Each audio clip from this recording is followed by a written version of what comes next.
इसलिए महाबहो, विजय और पराजय, जीवन और मृत्यु, सुख और दुख के प्रश्नों में ना उलझो और युद्ध करो।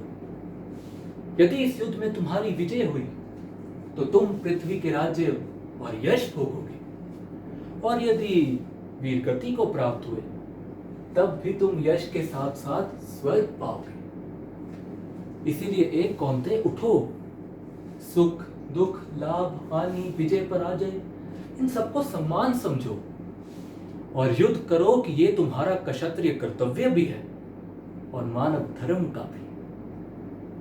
हतोया प्राप्सी स्वर्गम जित्वावा भोक्षे महीम तस्मा उत्तिष्ठा कौन्तेय योद्धाय कृष्णता। लाभ हानि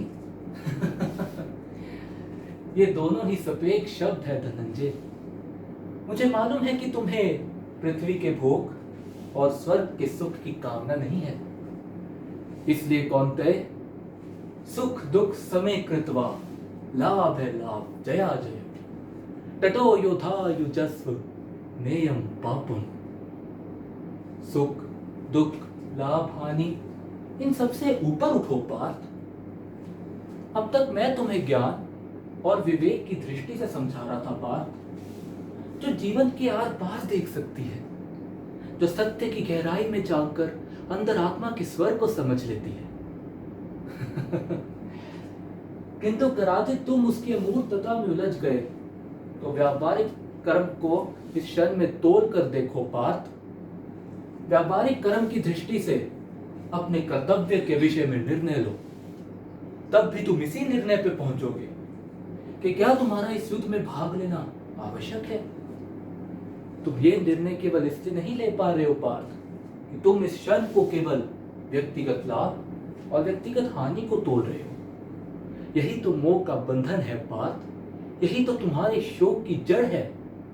इसीलिए तुम्हारा ये कायर, प्रलय और कलंक में डुबोने वाला शोक, जो ना तुम्हारे हित में है और ना ही समाज के हित में। ये शोक ना वर्तमान के लिए शुभ है और ना ही भविष्य के लिए। लाभ और हानि की इस कामना में मत भटको पार्थ, मत भटको। केवल कर्म करो। कर्म कर्म तो अपने आप में ही पूजनीय, पवित्र और कल्याणकारी है। कर्म का तो स्वयं अपना फल भी है पार्थ। परंतु यदि तुम अपने स्वराज कल्याण के कार्य में स्वयं अपना हित मिलाओगे तो तुम्हारा वो कर्म अशुद्ध और अशुभ हो जाएगा। इसलिए पार्थ, निष्काम कर्म के मार्ग पर चलो, क्योंकि कर्म फल भी तो तुम्हारे वश में है ही नहीं। इसलिए कर्म करो पार्थ, केवल कर्म करो, कर्म फल की इच्छा ना करो। कोई कर्म इसलिए करेगा पार्थ कि कर्म के बिना तो जीवन संभव ही नहीं। कुछ तो करोगे, या भोजन करोगे या नहीं करोगे, या भूखे को भोजन करवाओगे या नहीं करवाओगे, या युद्ध करोगे या नहीं करोगे। किंतु तुम्हारे पास तो केवल यही विकल्प है कि तुम क्या करो या ना करो। परंतु परिणाम भी तो तुम्हारे वश में नहीं है पार्थ, कर्म फल भी तो तुम्हारे वश में नहीं है। इसीलिए तुम्हारे अधिकारों की सीमा यही समाप्त हो जाती है कि तुम युद्ध करोगे या नहीं। किंतु युद्ध का परिणाम भी तो तुम्हारे वश में नहीं।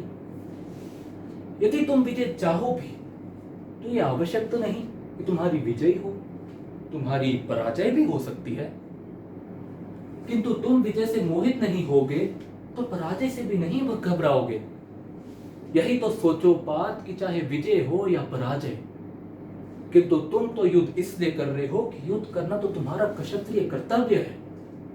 तो विजय के सुख या पराजय के दुख का प्रश्न ही नहीं उठता।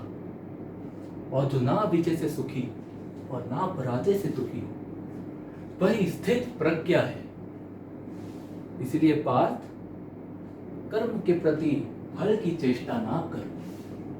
तुम तो केवल वही करोगे जो तुम्हारे वश में है, अर्थात अपने धर्म का पालन करो। यही कर्म योग है पार्थ, यही कर्म योग है। इस रहस्य को समझो पार्थ कि तुम्हारे पास केवल करने या ना करने का विकल्प है। किंतु अंत तक पे तो मनुष्य के अधिकारों की सीमा समाप्त हो जाएगी। कर्म का परिणाम भी तो तुम्हारे वश में नहीं। तुम सर्वश्रेष्ठ हो। यदि तुम्हारा लक्ष्य यहां से वहां हो जाए तो तुम चूक जाओगे। तुम्हारा अधिकार तुम्हारे बाण संधान में है, तुम्हारा अधिकार तुम्हारी दृष्टि में है, परंतु मृग के अधिकारों पे तुम अपने बाण क्यों चला रहे हो?